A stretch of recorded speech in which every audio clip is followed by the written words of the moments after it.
Bismillahirrahmanirrahim. Assalamualaikum warahmatullahi wabarakatuh. Kembali lagi dengan saya Wisandari dengan NIM 1C018078 dari kelas R12 mata kuliah akuntansi syariah. Di sini saya akan mempresentasikan materi yang berjudul akad-akad lainnya dalam akuntansi syariah. Akad yang pertama yaitu akad syarf.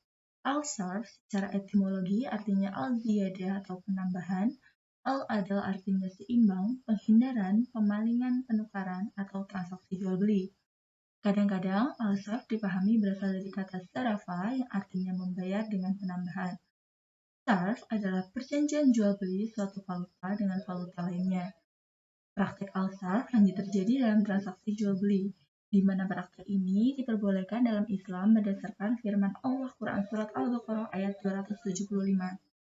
Dan juga dalam hadis Rasulullah SAW juga disebutkan bahwa janganlah engkau menjual emas dengan emas kecuali seimbang, dan janganlah pula menjual perak dengan perak kecuali seimbang.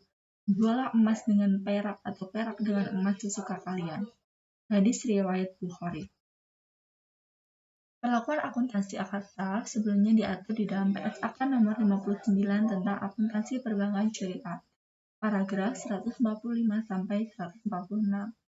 Dalam PSAK ini menjelaskan pengakuan dan pengukuran pendapatan syarf sebagai berikut. Yang pertama, selisih antara kurs yang diperjanjikan dalam kontrak dan kurs tunai pada tanggal penyerahan valuta diakui sebagai keuntungan atau kerugian pada saat penyerahan atau penerimaan dana. Yang kedua, selisih penjabaran aktiva dan kewajiban valuta asing dalam rupiah atau revaluasi diakui sebagai pendapatan atau beban. Akad yang kedua yaitu akad wadiah.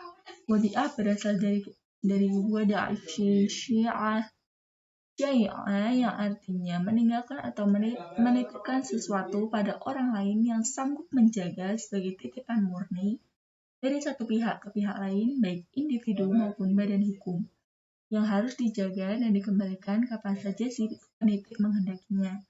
Jenis-jenis wadiah ada dua. Yang pertama yaitu wadiah yad amanah. Wadiah yang asli tidak terjadi pengubahan esensi akad. Titipan yang berlaku sesuai kaidah asal titipan, yakni menjaga amanah. Yang kedua, wadiah yad damanah. Wadiah di mana penerima titipan dapat memanfaatkan barang titipan tersebut dengan seizin pemiliknya dan menjamin untuk mengembalikan titipan tersebut secara utuh setiap saat kala si pemilik menghendakinya. Landasan hukum dari transaksi wadiah sendiri berasal dari Quran Surat Al-Baqarah ayat 283 yang berbunyi, akan tetapi jika sebagian kamu mempercayai sebagian yang lain, maka hendaklah yang dipercaya itu menunaikan amanatnya atau hutangnya, dan hendaklah ia bertakwa kepada Allah Tuhannya. Akad yang ketiga yaitu akad al-wakalah. Wakalah adalah suatu tindakan menyerahkan atau mewakilkan kuasa dirinya kepada orang lain untuk melaksanakan sesuatu atau melakukan tindakan-tindakan yang merupakan haknya dari jenis pekerjaan yang bisa digantikan dan dapat dilakukan oleh pemberi kuasa, dengan ketentuan pekerjaan tersebut dilaksanakan pada saat pemberi kuasa masih hidup. Menurut Ayub tahun 2009, terdapat 3 jenis wakalah, yaitu sebagai berikut. Yang pertama, al-wakalah al-khassah adalah prosesi pendelegasian wewenang untuk menggantikan sebuah posisi pekerjaan yang bersifat spesifik. Yang kedua, al-wakalah al-amah adalah prosesi pendelegasian wewenang bersifat umum tanpa adanya spesifikasi. Yang ketiga yaitu al-muqayyadah dan al-wakalah mutlaqah adalah akad di mana wewenang dan tindakan si wakil dibatasi dengan syarat-syarat tertentu. Adapun landasan hukum wakalah antara lain adalah sebagai berikut. Yang pertama yaitu Al-Quran. Dasar hukum wakalah dari Al-Quran terdapat dalam Quran Surat Al-Kahfi ayat 19 yang artinya, maka suruhlah salah seorang di antara kamu untuk pergi ke kota dengan membawa uang perakmu ini. Yang kedua Al-Hadis.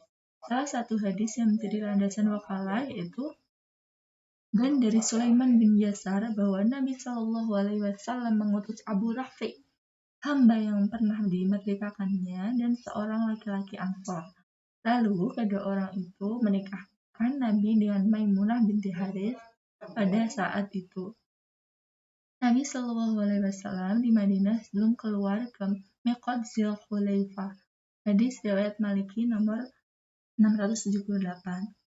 Yang ketiga yaitu ijma. Menurut Antonio 2008, para ulama berpendapat dengan ijma atas dibolehkannya wakalah.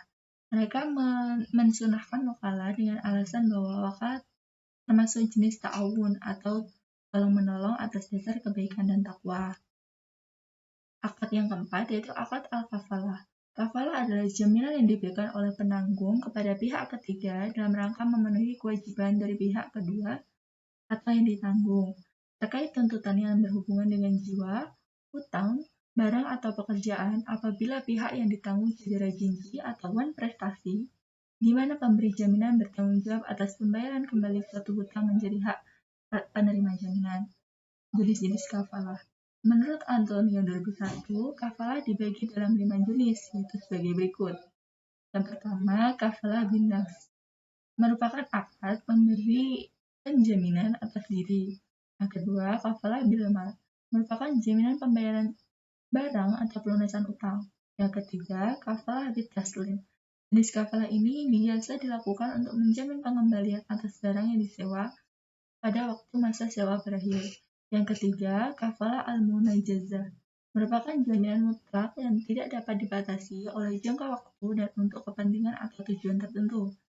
Yang kelima, kafalah al-mu'allaqah. Bentuk jaminan ini merupakan penyederhanaan dari kafalah al-munajazah, baik boleh industri perbankan maupun asuransi, di mana jaminan dibatasi oleh kurun waktu dan tujuan-tujuan tertentu. Yang kelima yaitu qardul hasan. Qardul hasan yaitu jenis pinjaman yang diberikan kepada pihak yang sangat memerlukan untuk jangka waktu tertentu tanpa harus membayar bunga atau keuntungan. Landasan hukum Al-Quran dan Al-Hadis, dalil berlakunya qardul hasan terdapat pada Al-Quran surat Al-Hadid ayat 11, yang artinya, siapakah yang mau meminjamkan kepada Allah pinjaman yang baik, Allah akan melipat gandakan balasan pinjaman itu untuknya dan dia akan memperoleh pahala yang banyak. Yang kedua, Fatwa Dewan Syariah Nasional nomor 19/DSN dari MUI _4/2001 tentang qard. Akad yang keenam yaitu akad al-hiwalah. Hiwalah bermakna mengalihkan atau memindahkan. Di dalam istilah ilmu fikih, hawalah berarti pengalihan penagihan hutang dari orang yang berhutang pada orang yang menanggung hutang. Jenis hawalah yang pertama yaitu hawalah mutlaqah.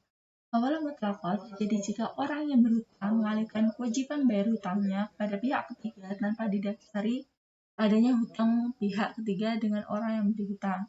Yang kedua, hawalah hak. Hawalah hak adalah pemindahan piutang dari satu piutang kepada piutang yang lain dalam bentuk uang, bukan dalam bentuk barang. Akad yang terakhir yaitu akad al-ran. Menurut istilah syariat adalah menjadikan benda yang memiliki nilai menurut syariat sebagai jaminan utang, sehingga seseorang boleh mengambil utang atau mengambil sebagian manfaat barang tersebut. Ran boleh berdasarkan Al-Quran, Sunnah, dan ijma. Allah berfirman dalam Quran surat Al-Baqarah ayat 283 dan hadis riwayat Bukhari dan lainnya meriwayatkan dari Ummul Mukminin Aisyah, ia berkata, Rasulullah membeli makanan dari seorang Yahudi dengan menggadaikan baju perang beliau. Sekian yang dapat saya sampaikan, kurang dan lebihnya saya mohon maaf. Saya akhiri, wassalamualaikum warahmatullahi wabarakatuh.